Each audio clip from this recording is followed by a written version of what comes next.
السلام البنات، كي دايرين؟ لاباس عليكم؟ كي دايره الصحه؟ اليوم جبت لكم كيك بالحامض، كيجي رائع رائع وبزاف.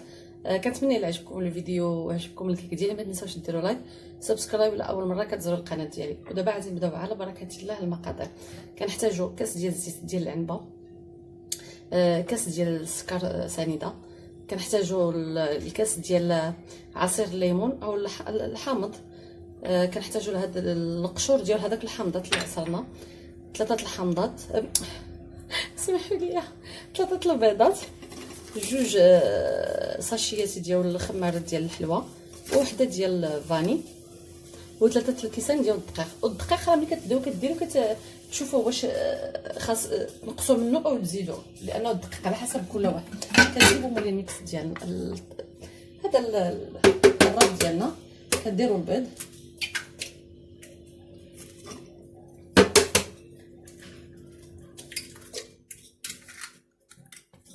كنديروا البيض سنيده، الزيت الا الخمارات، وهادو حتى الاخر.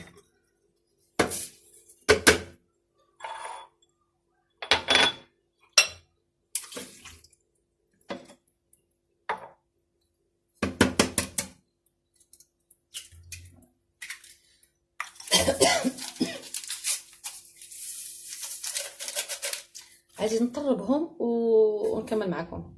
ودابا ها هو الخليط ديالي راني طربته. غادي نحتاجو الدقيق،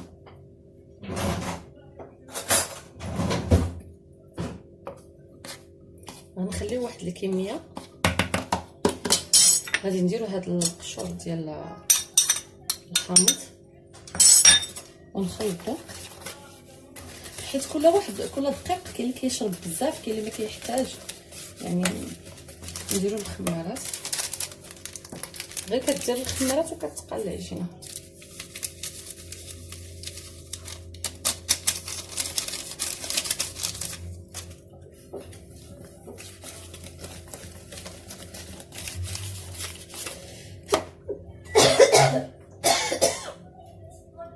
سمحوا لي يعني انا شويه، هانتوما شفتوا كي بدات يتقاد. غادي نزيد شويه ديال الدقيق، غادي نزيدو كامل.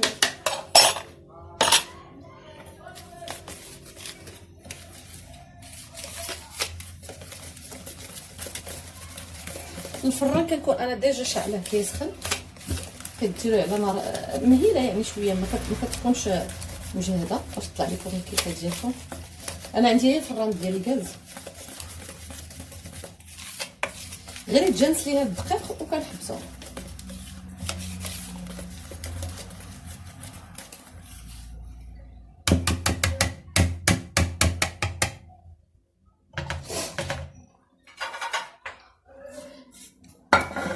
المول ديالي انا ديجا دهنته بالدقيق والزيت. دابا كندير غير الخليط ديالي، كنجيب واحد سباشي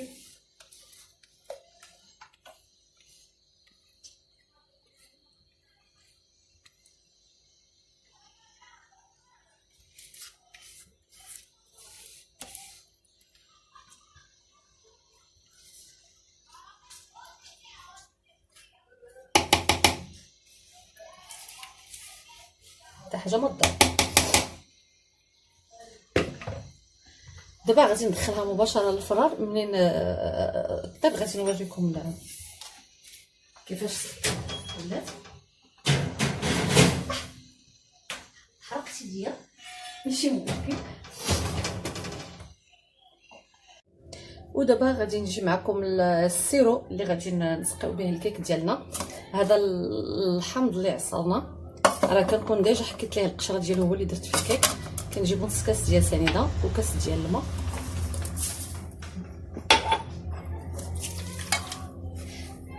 غادي نديرهم على نار مهيله يبد ما يعقدوا، يطلق هذاك الحامض ديال يطلق لينا داك السيرو ديالو، ونطفيو عليه ونخليوه يبرد حتى نخرجوا الكيكه ديالنا او تبرد ونسقيوها من الفوق. غنكمل معكم.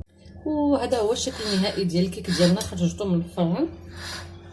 دابا غادي نسقيه بالسيرو ديالنا اللي طاب ولا على هذا الشكل هذا. راني صفيتو باش ما تبقاش فيه شي حاجه ديال الحامض او شي حاجه، راني صفيتو باش دابا غادي نسقيو هذا الكيك.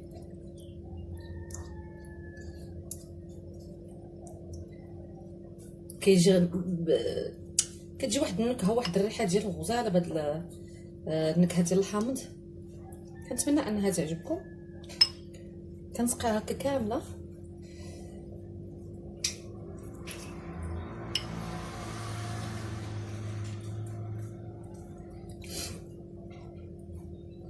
ريحتها غزاله طالعه. انا كتعجبني اي حاجه فيها الحامض كتعجبني.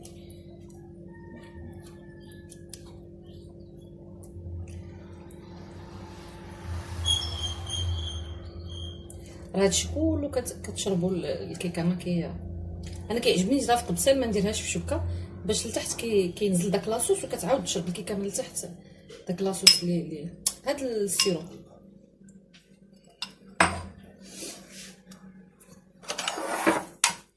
كنجيب لا كونفيتور يكون ديال الحامض. انا ما عنديش، عندي هنايا هي ديال المشماش. غادي ندير واحد شويه.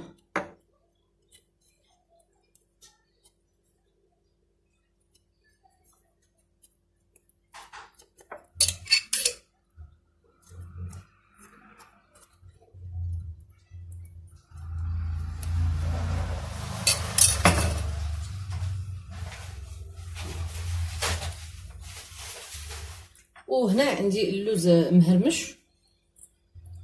تزيين هذا التزيين كيبقى الاختيار ديال كل واحد. اللي عنده كاوكاو، عنده الكوك، عنده اللي عجبو يديرو. كيبقى داكشي اختياري ديال التزيين. انا كيعجبني كاوكاو، الساعه ما عنديش، ما متوفرش عندي دابا.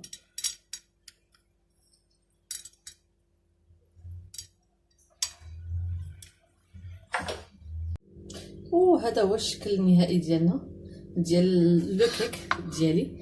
كنتمنى انه ينال الاعجاب ديالكم. ما تنساوش انكم تجربوه. ولا عجبكم الفيديو ما تنساوش ديروا ليا لايك، سبسكرايب لاول مره كتزوروا القناه ديالي. والى فيديو اخر ان شاء الله.